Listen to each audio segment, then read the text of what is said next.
Hello everyone, कैसे हो आप सभी। एक बार पुनः स्वागत है आप सभी का हमारे अपने YouTube channel Shiv coaching classes पर। उम्मीद करते हैं दोस्तों आप सभी मस्त होंगे, बेहतर होंगे। आज की इस वीडियो में हम देखेंगे class 12th biology NCERT chapter 3 दोस्तों हमारा चल रहा है, जो कि रिप्रोडक्टिव हेल्थ है, यानी कि जनन स्वास्थ्य है। देखिए, इसके पहले हमने 2 वीडियो प्रोवाइड करा दी है चैप्टर 3 की। यदि अभी तक आप नहीं देखे हैं तो आप प्ले लिस्ट में जा करके देख सकते हैं। देखिए, प्रीवियस वीडियो में हमने आपको बताया था कि बंधता या बांझपन यानी कि इनफर्टिलिटी क्या होती है। तो देखिए, बंधता या बांझपन क्या होती थी कि कुछ दंपतियों में क्या होता था कि लगातार 1-2 वर्षों तक असुरक्षित संभोग के पश्चात भी गर्भाधारण या संतानोत्पत्ति की प्राप्ति नहीं हो पाती थी, जिसे हम क्या कहते थे, बंधता या बांझपन कहते थे। जिसके कई सारे रीजन भी थे, जैसा कि हमने आपको प्रीवियस वीडियो में कराया हुआ था कि कुछ रीजन जो है पुरुषों में भी होते हैं और कुछ रीजन महिलाओं में भी होते हैं। आज की इस वीडियो में हम देखेंगे सहायक जनन तकनीकें, मतलब इसको हम कहते हैं असिस्टेंट रिप्रोडक्टिव टेक्निक या टेक्नोलॉजी। तो देखिए, इन सहायक जनन तकनीकों के माध्यम से हम कई हद तक बांझपन की स्थिति को खत्म कर सकते हैं, यानी कि उस पर कंट्रोल किया जा सकता है। यानी ऐसी कई सारी विधियां या तकनीकें हैं जिनके माध्यम से बंधता या बांझपन से छुटकारा पाया जा सकता है। तो देखिए, सहायक जनन तकनीकें बेसिकली कहते किसे हैं। तो देखिए, बांझपन की स्थिति से जो ग्रसित व्यक्ति होते हैं, तो ग्रसित व्यक्तियों का इलाज करने पर कुछ दंपति गर्भाधारण एवं संतानोत्पत्ति में सफल हो जाते हैं। देखिए, यदि बांझपन हो भी गया है तो कुछ ट्रीटमेंट या कुछ इलाज करने के पश्चात कुछ दंपतियों में गर्भाधारण बाद में होने लगता है, यानी कि संतानोत्पत्ति की प्राप्ति होने लगती है। तो कई बार ये भी देखा गया है कि मान लीजिए इलाज हो गया, तो इलाज के परिणाम स्वरूप जो दंपति हैं उनमें ये जो बंधता या बांझपन है, इनकी तकलीफों में सुधार हो सकता है, यानी कि जो महिला या स्त्री है वो गर्भाधारण कर सकती है। अब इसके अलावा देखिए, कुछ दंपति में क्या होता है कि लगातार यदि उपचार किया जाए उसके बावजूद भी वे गर्भाधारण या संतान उत्पन्न करने में सफल नहीं हो पाते हैं। अतः ऐसे दंपतियों के लिए सहायक प्रजनन तकनीकें अत्यंत उपयोगी साबित हुए हैं। मतलब ऐसी दंपतियों के लिए जिनमें उपचार करने के पश्चात भी बंधता या बांझपन ठीक नहीं हुआ, उनके लिए कुछ ऐसी सहायक जनन तकनीकों का उपयोग किया गया है, जिसके परिणाम स्वरूप बंधता या बांझपन से छुटकारा पाया जा सकता है।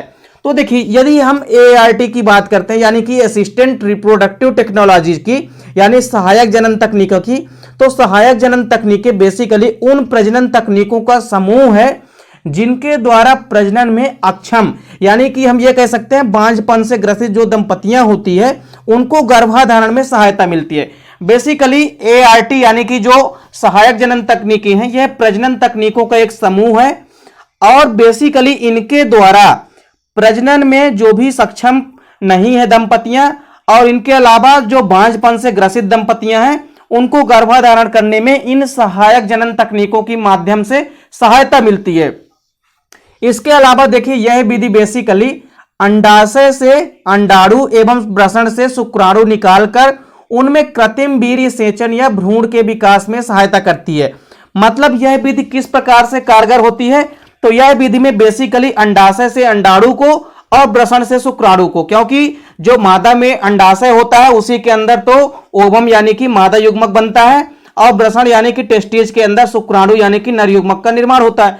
तो वृषण से शुक्राणु को और अंडाशय से अंडाणु को बाहर निकाल करके उनमें कृत्रिम वीर्य सेचन या भ्रूण के विकास में सहायता करने संबंधी ये विधियां होती है। मतलब इन विधियों में क्या है कि इन चीजों को कोई भी मादा या नर युग्मक को बाहर निकाल लिया जाएगा, उसके बाद इन क्रिया में कृत्रिम वीर्य सेचन कराया जाएगा या कि भ्रूण का विकास कराया जाएगा।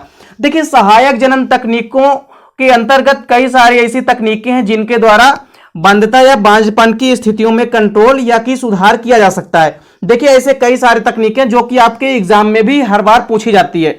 देखिए, इनमें से सबसे पहला है, सहायक जनन तकनीकों में से सबसे पहला है पात्रे निषेचन, जिसको हम IVF कहते हैं। तो देखिए, IVF का पूरा नाम होता है इन विट्रो फर्टिलाइजेशन।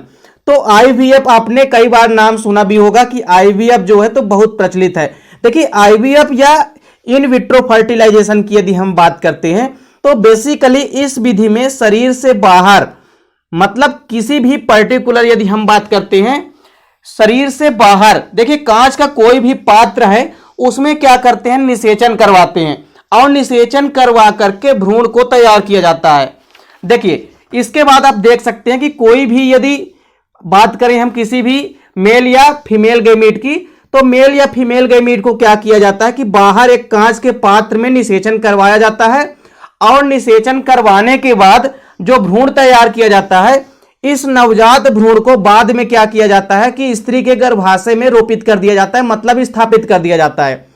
और बेसिकली आईवीएफ यानी कि इन विट्रो फर्टिलाइजेशन जो तकनीक है, इसका विकास सबसे पहले एक यूनाइटेड किंगडम के वैज्ञानिक हैं पैट्रिक स्ट्रेप्टो और दूसरे वैज्ञानिक हैं रॉबर्ट एडवर्ड।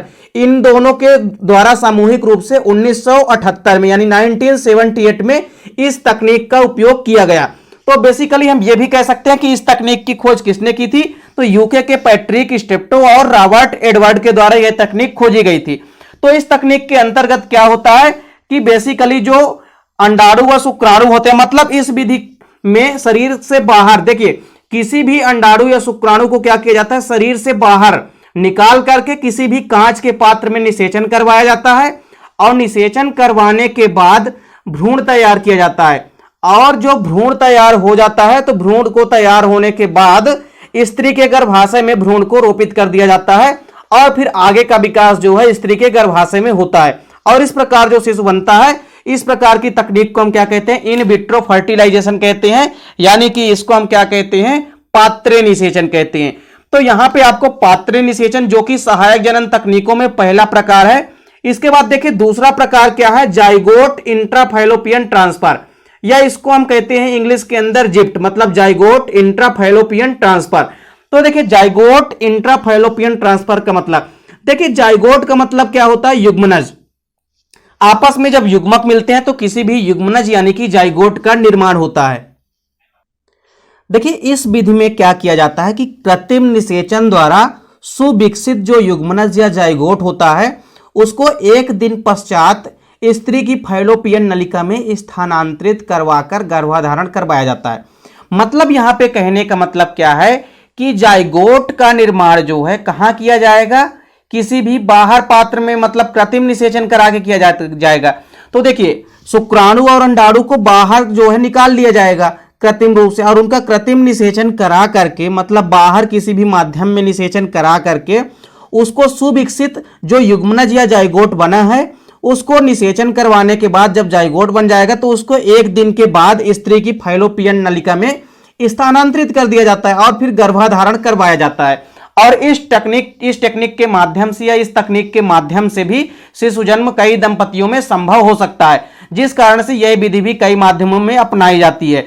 तो जाइगोट इंट्राफैलोपियन ट्रांसफर का मतलब क्या है कि इस विधि के माध्यम से कृत्रिम निषेचन कराया जाता है, मतलब अंडाणु व शुक्राणु को बाहर निकाल के कृत्रिम माध्यम से उनका निषेचन कराएंगे और जब जाइगोट बन जाएगा तो उसको एक दिन के बाद जो है स्त्री की फैलोपियन नाल में यानी कि अंडवाहिनी नलिका में प्रवेश करा दिया जाएगा और फिर वहां पे गर्भाधारण कराया जाएगा। मतलब आगे क्या जो प्रोसेस होगा वो फिर मादा के अंडवाहिनी में और उसके बाद गर्भाशय में पूरा की पूरी प्रक्रिया जो होती है वो संपन्न होगी।